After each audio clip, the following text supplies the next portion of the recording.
पहला और दूसरा आक्रमण। भारतीय वैदिक शिक्षा व्यवस्था गुरुकुल के ऊपर एवं प्रामाणिक शास्त्रों को काल्पनिक ग्रंथों का आकार देकर पुनर्लिखित रूप में आंतरिक झगड़ों का अवसर प्राप्त कर आक्रमणकारियों ने भारतीय राजाओं को परास्त करने में सफलता प्राप्त की। यह आक्रमणकारी अति हिंसक, निर्दयी तथा असभ्य होते थे, जिनका एकमात्र उद्देश्य था बड़ी बड़ी इमारतों, मंदिरों तथा राष्ट्र के महत्वपूर्ण भवनों को ध्वंस विध्वंस करना, मातृ जाति को बेआबरू करके अपमानित करना और जो भी उनके विरुद्ध में खड़ा होता उनको मौत के घाट उतार देना। इनका पहला लक्ष्य हुआ दो अति समृद्धशाली विश्वविद्यालय, पहला नालंदा ईसा पूर्व 1163 बख्तियार खिलजी के द्वारा एवं दूसरा तक्षशिला ईसा पूर्व 5वीं शताब्दी में, जहां विश्व के चारों ओर से मेधावी विद्यार्थी अध्ययन के लिए आया करते थे। उन्होंने इन दोनों विश्वविद्यालयों को आगे में जलाकर खाक कर दिया। इन दो विश्वविद्यालयों के साथ बहुत सारी अति महत्वपूर्ण वैदिक ग्रंथ समूह भी जलकर नष्ट हो गए, जो कि भारतीय संस्कृति को स्थायी रखने में मार्गदर्शक के रूप में प्रकाश स्तंभ के तुल्य थे। धीरे धीरे जैसे जैसे समय बीतता गया, भारतीय शिक्षा परंपरा रूपी जो व्यवस्था थी वह भी लुप्त होती चली गई, जो कि सांस्कृतिक उत्थान का मेरुदंड था। 1835 ब्रिटिश पार्लियामेंट में लॉर्ड मैकॉली द्वारा दिया गया निम्नलिखित मंतव्य, अंग्रेजी में, I have traveled across the length and breadth of India and I have not seen one person who is a beggar, who is a thief. Such wealth I have seen in this country, such high moral values, people of such caliber, that I do not think we would ever conquer this country unless we break the very backbone of this nation, which is her spiritual and cultural heritage, and therefore I propose that we replace her old and ancient education system, her culture, for if the Indians think that all that is foreign and English is good and greater than their own, they will lose their self-esteem, their native self-culture, and they will become what we want them, a truly dominated nation.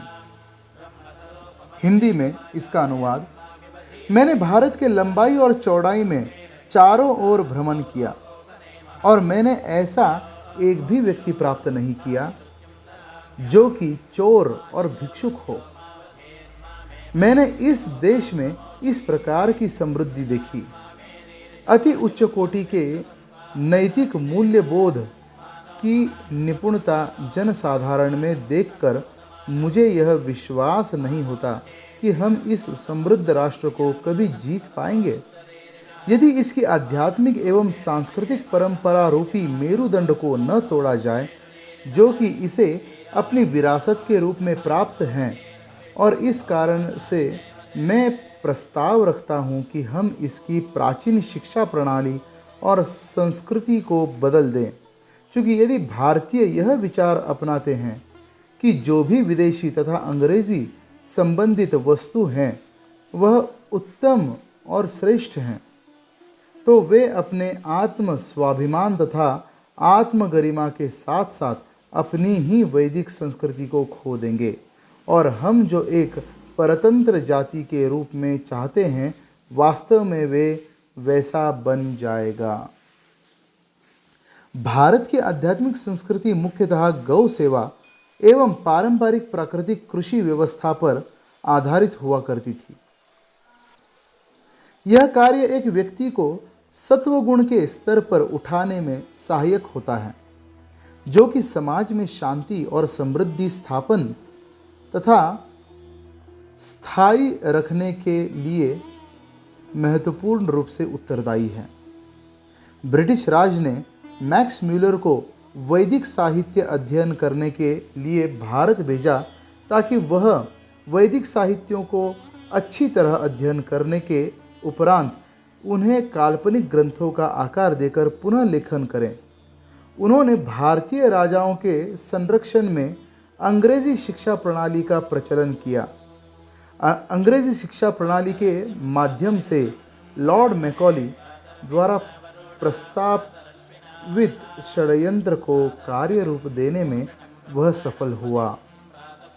विद्यालयों में जो भारतीय इस शिक्षा पद्धति को अपनाते, पीढ़ी पर पीढ़ी उनको यह बतलाया जाता कि प्रामाणिक शास्त्र काल्पनिक ग्रंथ मात्र हैं और उनमें उल्लिखित सारी घटनाएं केवल कल्पनाओं पर आधारित है।